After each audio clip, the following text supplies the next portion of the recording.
افسوس کے ساتھ کہنا پڑ رہا ہے دوستوں، ہندوستان میں جو ہو رہا ہے اس کے برعکس عربوں میں جو ہو رہا ہے. دبئی میں سب سے دنیا کی بڑی مندر یعنی ہندو مذہب کی عبادت گاہ بڑی مندر بن گئی، اس کا افتتاح ہو گیا. پوجا پاٹ جو ان کا عبادت ہے جو بھی ہے وہ شروع ہو گئی. ان میں دبئی کے لوگوں نے بھی شرکت کی، یعنی اس کے حکومت کے لوگوں نے. اور ساتھ ساتھ میں قطر نے اسی خوشی میں کچھ مہینے پہلے تقریباً لگ بھگ سال بھی نہیں ہوا، کچھ چیزوں اس شخص پر الزام تھا جاسوسی کا جس کو سزائے موت سنائی گئی تھی، ان کو رہا کر دیا گیا ہے. اور بدلے میں ہندوستان نے کیا کیا ہے؟ بدلے میں ہندوستان نے بابری مسجد چین کے رام مندر بنا دی. گیانواپی مسجد تقریباً اس کے بھی بہت پرانا تاریخ ہے، اس کو بھی چین لیا گیا ہے، اس میں بھی مندر بنے گا.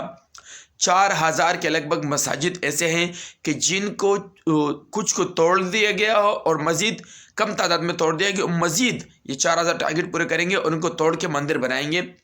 بے شمار مزارات جو چھوٹے چھوٹے مزارات ہیں اولیاء اللہ کے، مریدین کے یا ان کے شاگردوں کے یا دیگر جو چھوٹے مزارات ہیں ان کو توڑ دیا گیا ہے، ان پہ مندر بنا دیے گئے ہیں.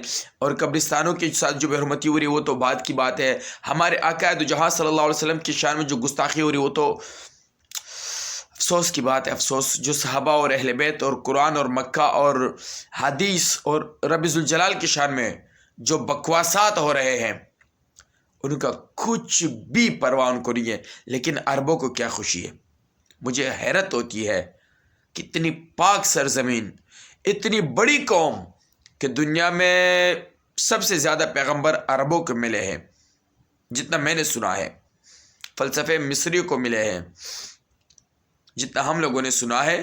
لیکن اس کے باوجود تم جھک رہے ہو ہندوستان کی طرف. کیوں؟ کیا مجبوری ہے؟ اگر تمہارے پاس وہ مندر بنانے کے ریکویسٹ لے کر آئے ہیں تو تم بھی جواب دو کہ تم ہماری بابری مسجد کو قائم رکھنا، تم ہمارے مساجد کو محفوظ رکھنا، ہمارے مزارات کو محفوظ رکھنا، ہمارے نبی کے شان میں گستاخی نہیں ہونی چاہیے. وہاں پر قانون بنا دو، ہم تمہیں مندر بنانے کی اجازت دیں گے. کیا وہاں پر ہندو کی پاپولیشن ہے دبئی میں؟ 0%. اس کے باوجود بھی بنا دیا گیا. چلو اس نے ریکویسٹ کر دیا، آپ نے بنا دی، سمجھ میں آتا ہے. لیکن آپ بھی دلائل رکھو نا سامنے. آپ بھی ان کو کہو کہ ہماری مسجدیں کیوں چینی جا رہی ہے، ہمارے لوگوں کے قتل عام کیوں ہو رہے ہیں، کشمیر میں نسل کشی کیوں ہو رہی ہے مسلمانوں کی، عقائد و جہاں صلی اللہ علیہ وسلم کی الیکٹرانک میڈیا میں سرعام گستاخی کیوں ہو رہی ہے،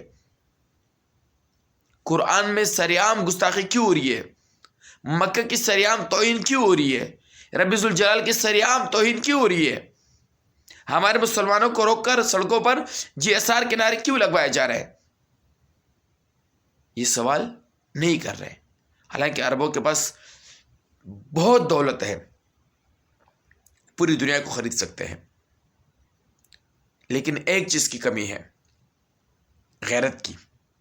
موجودہ عربوں کی بات کر رہا ہوں، میں بھی عرب ذات سے ہوں. میں عرب کے پرانے کی بات نہیں کر رہا ہوں. جو موجودہ حکمران ہے، عوام شاید میں نے نہیں دیکھی، شاید ابھی بھی نفرت کا اظہار کرے ہوں. لیکن عربوں نے جو مثال کے طور پر ابھی جو یہ حساب کتاب کی ہے، افسوس آتا ہے ہمیں. افسوس، یقین کرو ہم کچھ نہیں کر سکتے.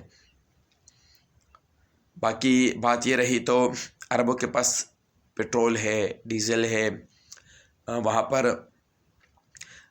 دبئی پوری دنیا سے لوگ ٹورسٹ جو وہاں پر گھومنے آتے ہیں. اور اس کے ساتھ ساتھ بہت بڑی بڑی کمپنیاں ہیں دبئی میں، سعودیہ میں ہے، قطر میں ہے، مصر میں. یعنی مثال عرب کی کوئی بھی کنٹری اٹھا کے دیکھ لو. ابھی 2-4 کنٹری کو نکال کے جو جنگوں کی وجہ سے برے حالات میں ہیں، جس طرح شام کا لے لو، لیبیا کا لے لو. نہیں تو کسی چیز کی کمی نہیں عربوں کے پاس. اللہ تعالیٰ نے سب کچھ عطا کیا ہے. لیکن پھر اس کے باوجود بھی اب مجبور کس بات سے ہیں کہ ہمارا ہمسایہ ملک بتانا جس کا نام افغانستان ہے، پوری دنیا ایک ہوئی، کچھ نہیں بگاڑ پایا، لاکھوں شہداء دے دی، اپنی بات پہ ڈٹ گئے نا. تمہارے پاس تو دولت بھی ہے، تمہارے پاس تو شہرت بھی ہے، تمہارا نام تو ہم عرب عام لوگ جو لیتے ہیں نا عجم، تو عربوں کا نام بڑے احترام سے لیتے ہیں کہ ان میں بڑے پیغمبر گزرے ہیں، فلسفی گزرے ہیں، وہ سرزمین پاک ہے. تو پھر آپ لوگ کتنے مجبور ہو گئے؟ جو آپ لوگوں نے مندر تو چلو بنا دیا، بزنس کے لیے بنایا، ریکویسٹ کے لیے بنایا، درخواست کے لیے بنایا، کچھ بھی کیا، اپنے مطالبات کیوں نہیں رکھے کہ جو ہمارے مسلمانوں کے ساتھ ہندوستان میں ہو رہا ہے کیوں ہو رہا ہے؟